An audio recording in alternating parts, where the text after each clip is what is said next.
Hello mga ka-vibes! It's me, Teacher M, and welcome to my channel! So ngayon nga, may panibago na naman tayong topic.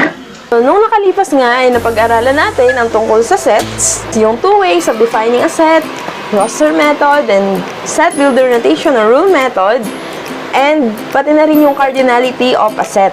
So ngayon naman ay dadako na tayo sa operations on sets, specifically about union and intersection.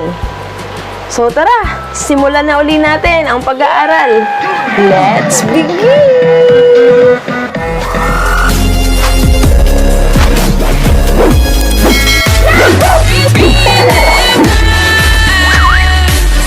So, bago ka lang sa channel ko, huwag kalilimutang i-like, subscribe, and click the bell button para hindi mo ma-miss ang mga ina-upload kong videos. Union and intersection of sets. Bago natin ito pag-aralan, kailangan alam nyo muna yung introduction sa sets. Kung hindi mo pa alam yung tungkol sa sets, sa pagde-define or pagde-describe ng sets, pwede nyo panoorin ito nang sa gayon ay mas maging malinaw sa inyo ang topic natin ngayon. Nandito yung link sa baba. Siyempre, pag-aaralan pa rin natin ay tungkol sa sets. So, can you please identify all the elements in set A? So, using the roster method, let us list all the elements in set A. Okay, so let's begin from this element clockwise. So, what fruit is this? Dito ay sarap to. So, we write the set A equals, then using braces or brace, we have mangosteen. The next, rambutan, grapes.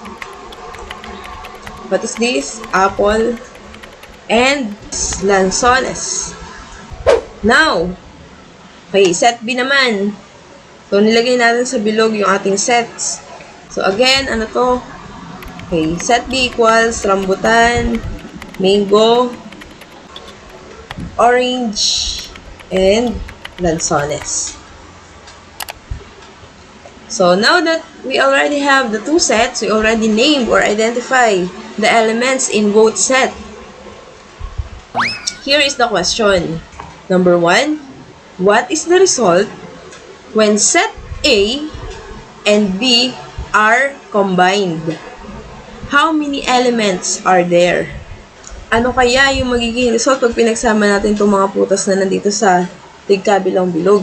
At ilan yung elements na makukuha natin? So, we have, yan.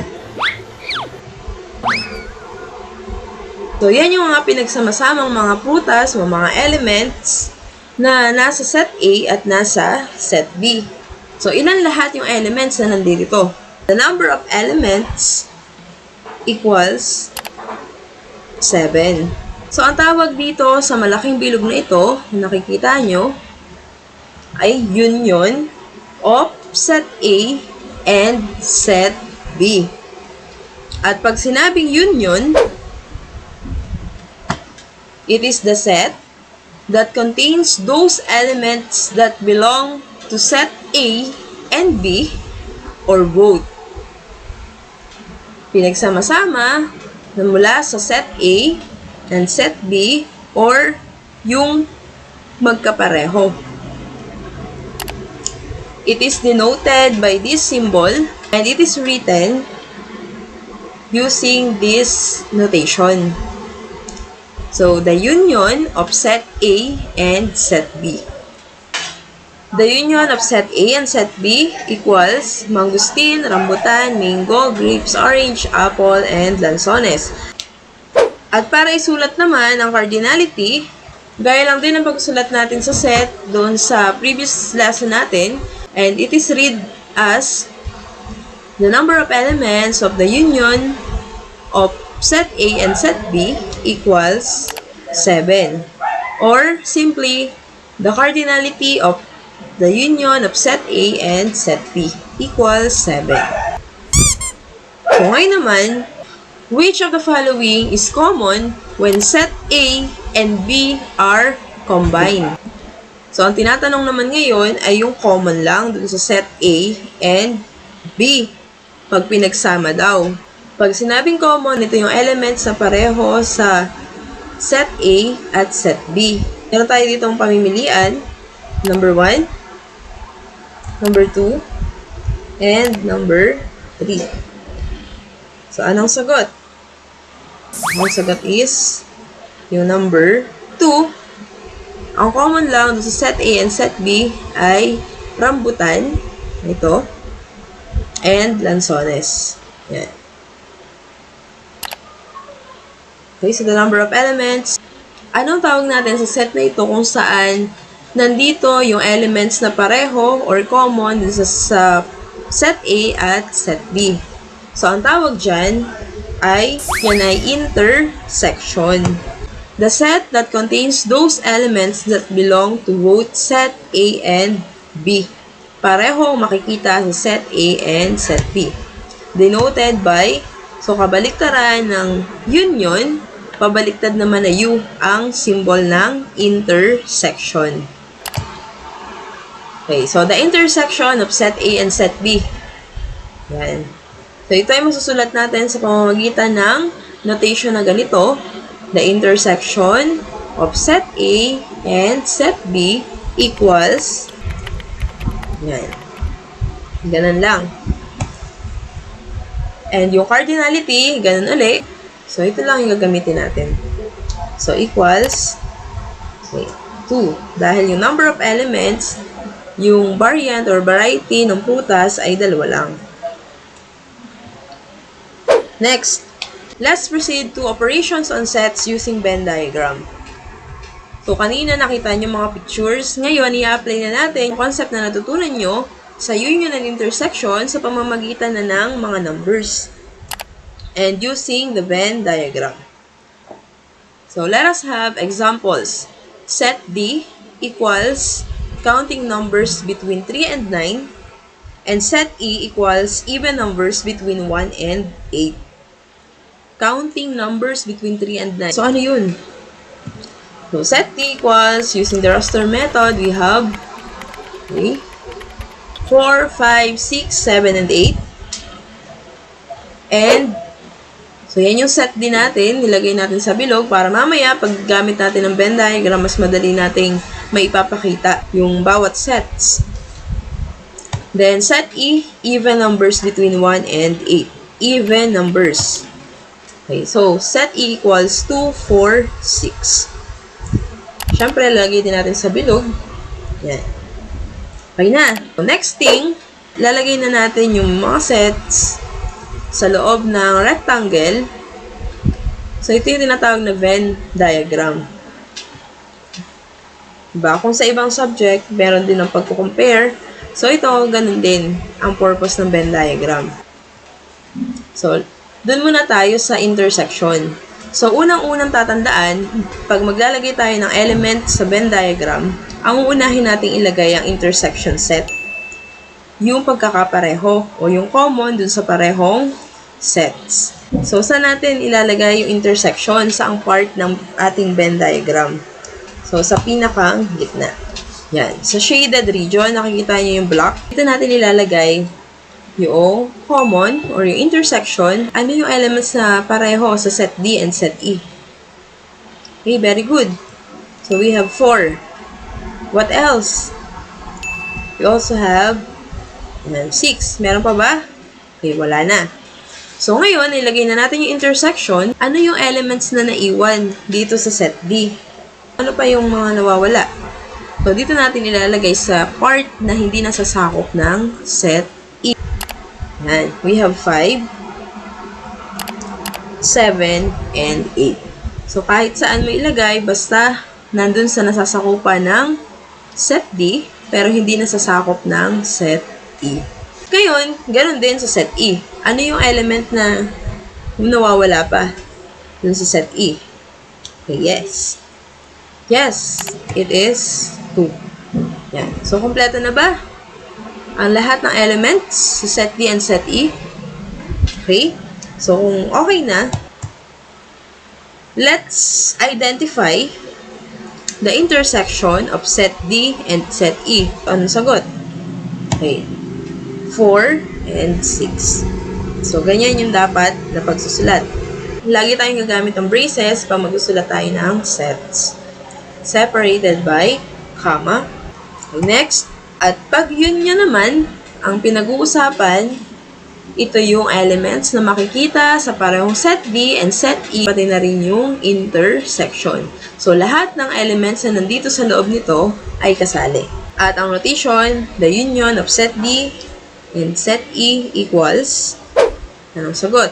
So, lagay lang natin lahat ng elements na nakikita nyo sa parehong set D and set E.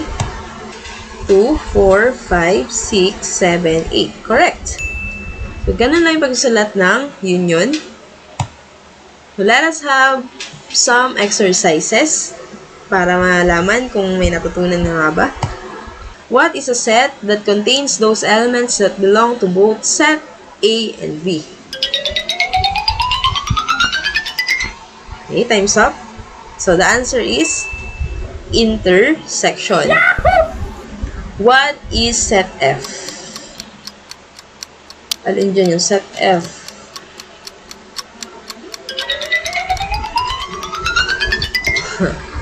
Okay, set F equals 2, 3, 4, 7, 8. So, alin yun? Yan. So, yung buong sakop ng isang bilog.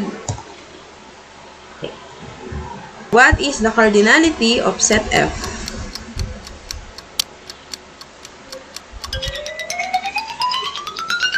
Ilan kaya? So, the cardinality of set F is 5. Bakit naging 5? Bilangin natin. So, ilan ba lahat yung elements? 1, 2, 3, 4, 5. Okay, 5. Correct. How about set G? So, ano-ano yung nasa set G?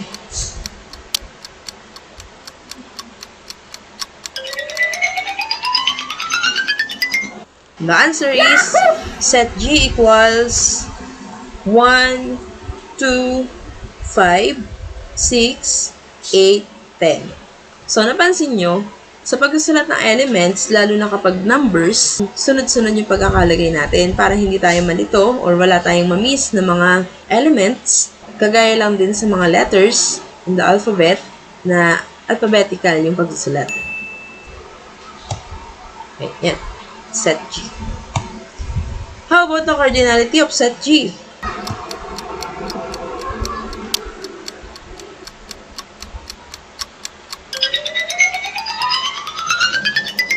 Okay, so the answer is 6. Next, the union of set F and set G.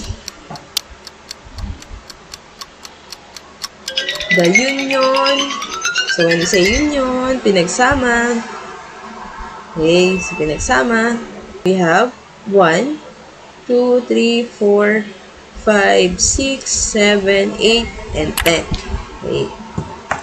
How about the cardinality of the union of set F and set G? Or number of elements? Ilan lahat? Ilan lahat? Okay, the answer is 9. Tama ba? Bilangin natin. Sige, ito na tayo. 1, 2, 3, 4, 5, 6, 7, 8, 9. Oh, correct. The intersection of set F and set G. Intersection naman, tinatanong.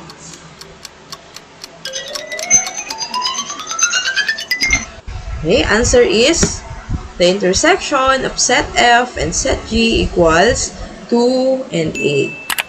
Okay, 2 and 8 dahil ito yun. The cardinality of the intersection of set F and set G. Number of elements ang tinatanong. Okay, the answer is 2. Okay, so natapos natin na exercises. So, ngayon naman, dadako na tayo sa assessment. Tingnan natin kung naunawaan nyo talaga yung ating lesson about union and intersection. So, kumuha kayo ng papel at sagutan nyo ang mga sumusunod na tanong. 1 to 8 lamang ito. At kapag kayo ay naka 6 pataas, ibig sabihin, pwede na kayo mag-proceed sa ating next na topic. So, let us have number 1. Answer the following. What is set A?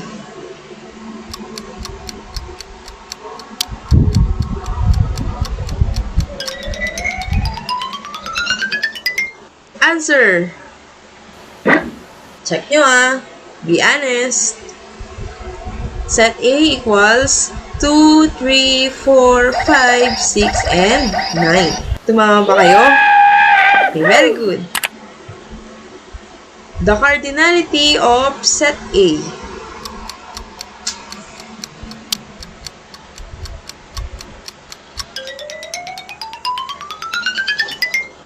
Okay, the cardinality of set A equals 6.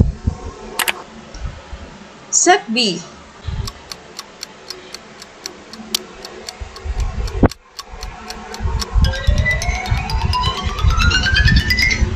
Okay, set B equals, and number 4, the cardinality of set B.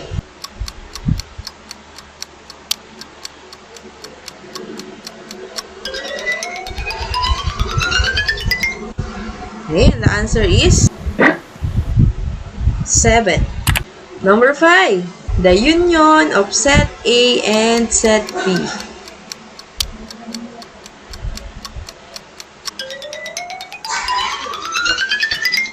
Okay, the correct answer, union of set A and set B equals 2, 3, 4, 5, 6, 7, 9, 10, 11, and 15. The cardinality of the union of set A and set B, or the number of elements in set A and set B.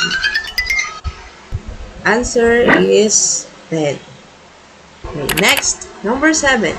The intersection of set A and set B.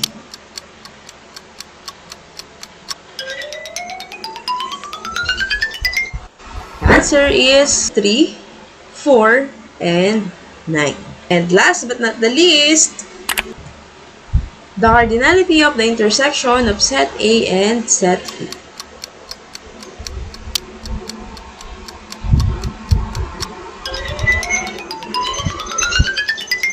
And the correct answer is 3. Okay, raise your hand if you got a perfect score.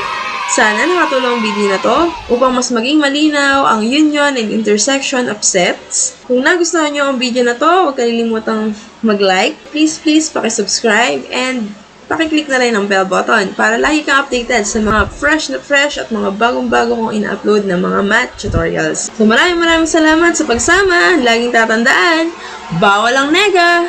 Good vibes lang! Thank you for watching. Hanggang sa muli. Till my next video. Bye!